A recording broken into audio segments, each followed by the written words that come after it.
In this week of discussing traumas and issues, I wanted to talk about one of the theories that I use when I'm working with someone with traumas, or the mentalities I take when we start to dive in and dig into some of the traumatic experiences they've been through.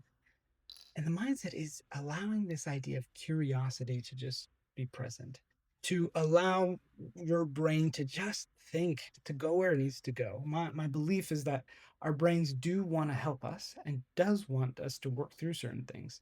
And as you've been training your brain to think more positively, think more holistically or virtuously, that your brain does want to work through difficult things that it's been through, and to allow our brains to take the time to think and to work through that thought process, or to kind of work through whatever it needs to work through without distracting it, without filling it with new kind of stimuli, can help you actually resolve and clean that out. Now, there used to be a time in the world when we weren't so inundated with information and so many possibilities of things to fill our brains with. It's a great era of being able to learn and grow and to kind of find fun and interesting things. But we've lost the ability to just sit in silence and allow our brains to just think.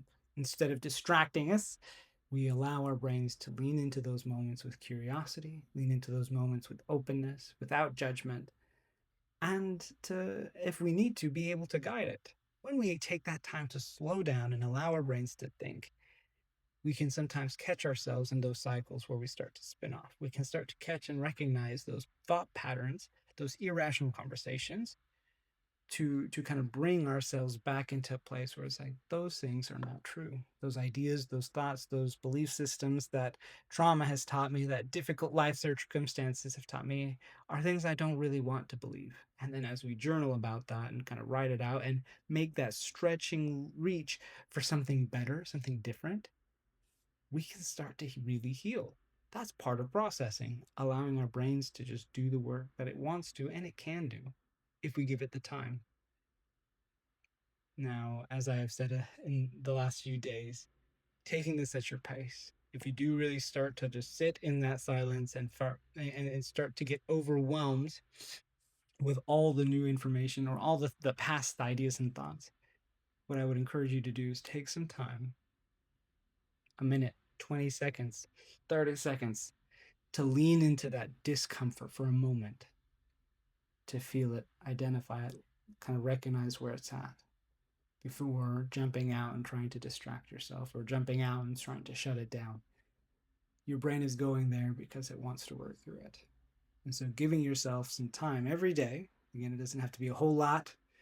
And if you can work up to 5 minutes, 10 minutes a day of allowing your brain to just work through things without distraction, without shutting it down, without fear, feeling it, breathing through those moments. If you have somebody that you can do this with, perfect.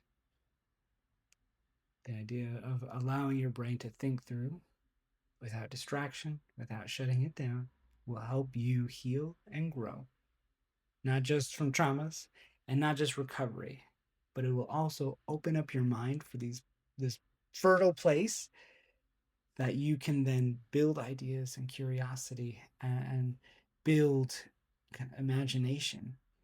Freeing up some of that RAM, some of that space up there, can allow you to find solutions to your problems, receive revelation, and to work in a much better environment for your life to achieve those end life goals that we've talked about.